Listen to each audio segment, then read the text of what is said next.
نے ایک بہت بڑے عرب عالم سے سنا، شیخ صالح العثیمین رحمہ اللہ تعالی، انہوں نے بیان میں فرمایا کہ عرب اسرائیل کی جنگ میں عربوں کو کبھی بھی فتح بولو نا نہیں ہوگی، اس لیے کہ یہ عرب اسرائیل کی جنگ ہے۔ جب تک اس جنگ کو اسلام اور اسرائیل کا نام نہیں دیا جائے گا اللہ کی مدد نہیں آئے گی۔ مسلم اسرائیل کی جنگ کہو گے تو مدد آئے گی۔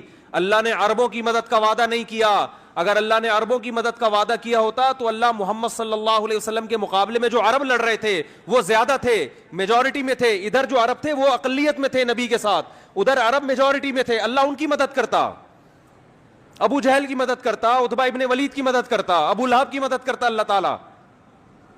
آپ صلی اللہ علیہ وسلم تنہا اور آپ کے ساتھ اکیلے ابو بکر، تو بتاؤ دو عرب اس طرف باقی سارے بولو نا اس طرف، مدد کی ان دو کی نا، اس کا مطلب اللہ نے عربوں کی مدد کا وعدہ بولو نا بھائی نہیں کیا۔ کس کی مدد کا وعدہ کیا ہے؟ مسلم کی، اسلام کی، جو قرآن پر ایمان لائے گا اور اللہ کے نبی پر ایمان لائے گا، اس کے لیے عربی ہونا ضروری نہیں ہے۔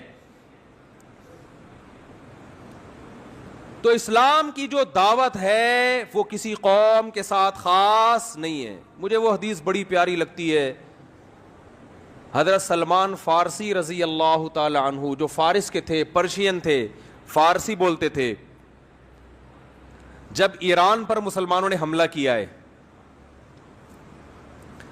حضرت عثمان کا دور تھا غالباً، حملہ کہاں ہو رہا ہے؟ ایران پر، اور حملہ کرنے والے بڑے بڑے صحابہ، بڑے عشرہ مبشرہ میں بھی اکثریت اس جنگ میں موجود، کمانڈ کرنے والے سلمان فارسی۔ نہیں آ رہی بات؟ حملہ کس پہ کر رہے ہیں؟ اپنے ملک پہ۔ کس پر؟ ایران پر۔ صحابہ نے آپ سے اجازت مانگی کہ آپ ہمیں اجازت دیں ہم اٹیک کریں، آپ نے فرمایا نہیں، میں نے رسول اللہ صلی اللہ علیہ وسلم سے یہ فرماتے ہوئے سنا ہے کہ جب تک اسلام کی دعوت نہ دے دو اس وقت تک حملہ کرنے کی اجازت نہیں ہے۔ تو حضرت سلمان فارسی اپنی قوم پر حملہ کس کے خلاف ہو رہا ہے؟ بولو نا یار، کیا ہو گیا بھائی؟ بولنے میں کوئی پابندی نہیں ہے تو میں بھی تو چیخ رہا ہوں نا، تھوڑا سا آپ چیخ لیں۔ اپنی قوم کے خلاف لڑائی، تو لڑائی سے پہلے اپنی قوم کے پاس دعوت لے کر گئے۔ دعوت کا انداز دیکھیں، جب بھی اسلام کی دعوت دی جاتی ہے تو انداز یہ ہوتا ہے بھائی ہم سب تم کو ایک خدا کی طرف دعوت دیتے ہیں، آؤ اسلام پہ تحقیق کرو، یہ دین برحق ہے، یہ تھا نا؟ نا نا نا نا نا، یہ انداز نہیں۔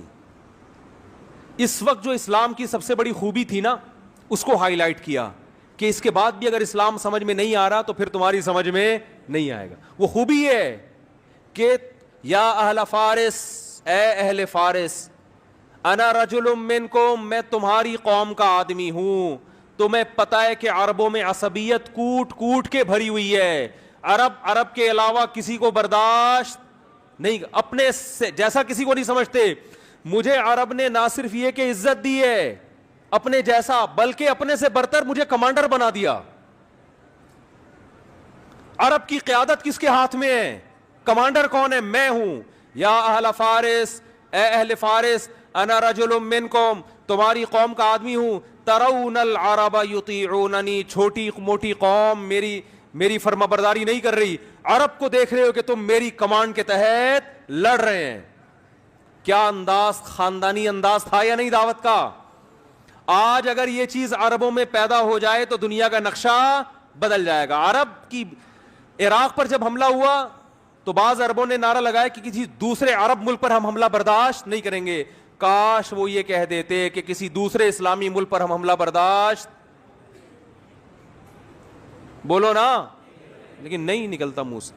عرب تو بھئی عربوں کی تو مدد کہیں بھی نہیں قرآن میں لکھی ہوئی کہ اللہ کہتے ہیں میں عربوں سے محبت کرتا ہوں، ایک آیت بھی ہمیں ایسی نہیں ملی۔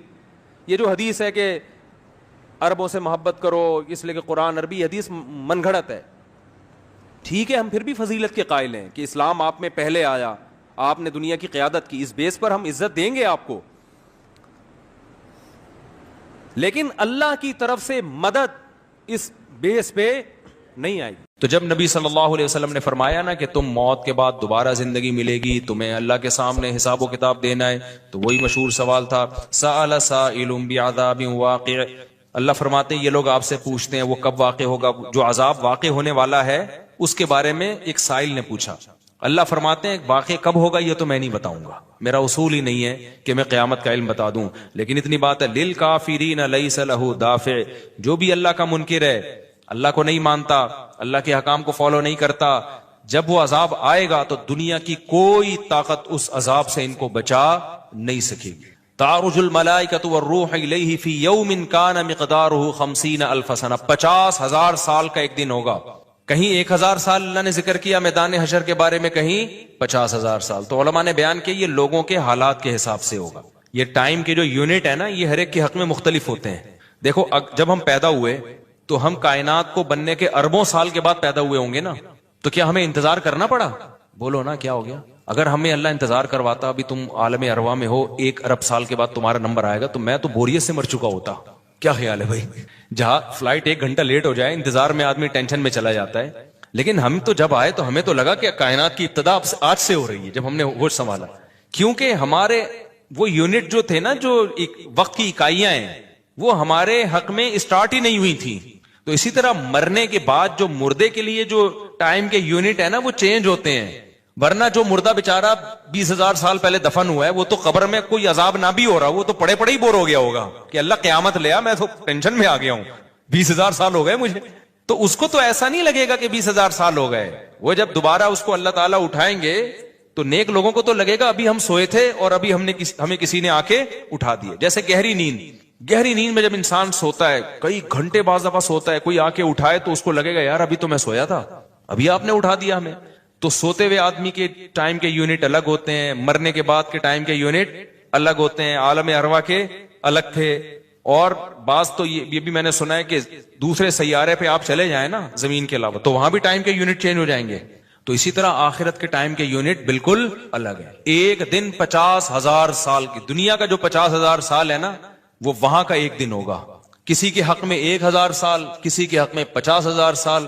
یہ وہ ہے جب حساب و کتاب جس میں ہوگا، تو اللہ نافرمانوں کو عذاب سے پہلے نا حساب و کتاب کا عذاب دیں گے۔ اللہ ہم سب کو اس عذاب سے محفوظ رکھے، جس کو قرآن نے ایک جگہ بیان کیا، یجعل البلدان شیبا، وہ ایسا دن جو بچوں کو بوڑھا کر دے، ایسا دن یفر المرء من اخیہ، انسان اپنے بھائی سے دور بھاگے۔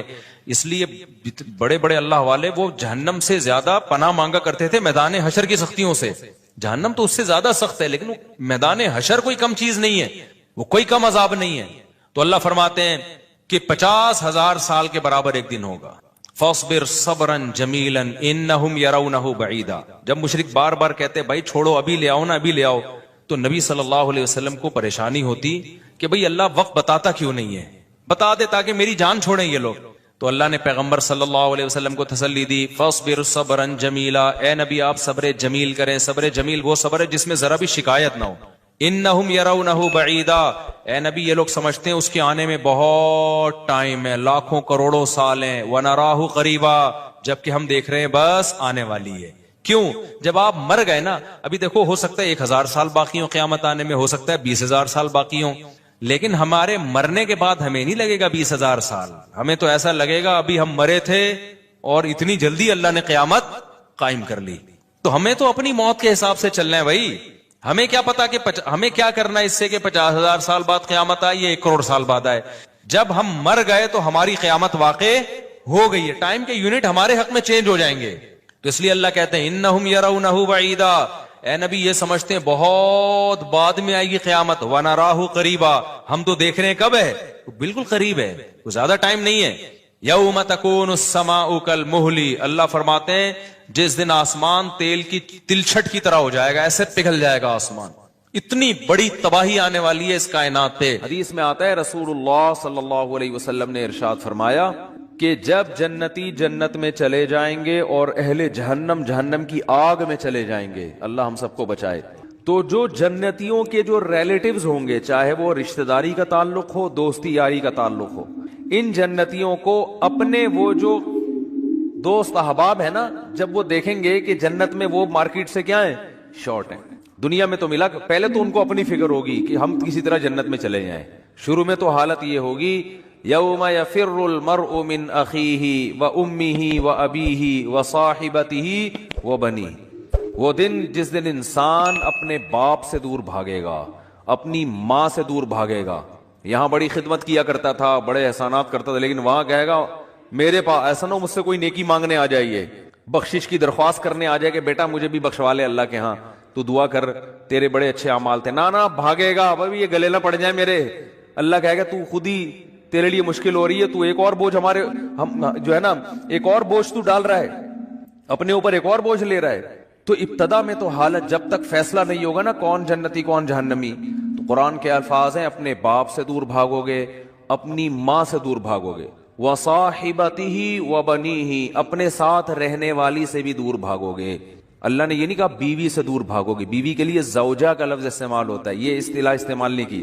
دیکھو ابا کو اللہ نے ابا کہا، اماں کو اللہ نے اماں کہا، تو بیوی کو بیوی کہنا چاہیے نا. پوائنٹ کی بات بتا رہا ہوں، کئی دفعہ بتا چکا ہوں. اللہ نے یہاں بیوی کو بیوی نہیں کہا، کہا ساتھ رہنے والی، صاحبہ، صحبت سے ہے نا ہمیشہ چپک کے رہنے والی. اس سے پتا چلتا ہے کہ جب ایک دفعہ شادی ہو جاتی ہے نا تو وہ بیوی پھلترو کی طرح ہمیشہ کے لیے چپک جاتی ہے. اس سے پتا چل رہا ہے. یہ میں اس لیے کہہ رہا ہوں کہ پھر لوگ کہتے ہیں یار پھر جو ہے نا سفر پہ جاتے ہیں تو بیگم کو ساتھ نہیں لے کے جاتے، 2 سال جاب کے لیے باہر چلے جاتے ہیں، بیگم کو یہاں چھوڑ کے چلے جاتے ہیں، تو صاحبہ تو پھر نہ ہوئی نا. یہ پھلتر کی طرح چپکا ہوا تو وہاں کوئی اور ہے، تمہارا باس چپکا ہوا ہے تمہارے ساتھ، جہاں 2 سال تم جاب کر رہے ہو دوست چپکے ہوئے ہیں. تو اس لیے جہاں بھی جاؤ اللہ نے صاحبہ کے لفظ میں بتا دیا. پھلترو پتہ ہے کسے کہتے ہیں؟ پھلترو ہیں وہ دھاگا چپک جاتا ہے نا بعض دفعہ، یہاں پہ سردیوں میں زیادہ چپکتا ہے. اب آپ یوں کرتے ہو تو پھر ہاتھ پہ چپک جاتا ہے، پھر آپ یوں کرتے ہو ادھر آ کے چپک جاتا ہے، پھر یوں کرتے ہو تو یار یہ پھلترو. تو یہ بالکل اسی طرح جب آپ کی شادی ہوئی تو بیگم پھلترو کی طرح چپک گئی. اب جہاں جہاں جاؤ گے وہاں وہاں وہ ساتھ. تو یہ شادی کرنے سے پہلے سوچ لیا کرو کہ اس کو اللہ نے لقب ہی یہی دیا ہے کہ اس کا وہ رہنے والی ہے ہمیشہ. ہاں وسائل اگر نہیں ہے تو ایک الگ بات ہے، ورنہ جہاں جاؤ بیگم ساتھ ہونی چاہیے. حج پہ جا رہے ہو بیگم کو لے کے جاؤ، عمرے پہ جا رہے ہو بیگم کو لے کے جاؤ. شریف لوگ اسی طرح کرتے ہیں. تو سفر پہ جا رہے ہو گھومنے پھرنے، بیگم کو لے کے جاؤ. خالی دوستوں کے ساتھ پروگرام نہیں بنایا کرو. اگر آپ شادی شدہ ہو صرف دوستوں کے ساتھ پروگرام بنا رہے ہو تو اس میں اس بات کا خطرہ موجود ہوتا ہے کہ آپ کے ارادے اچھے میں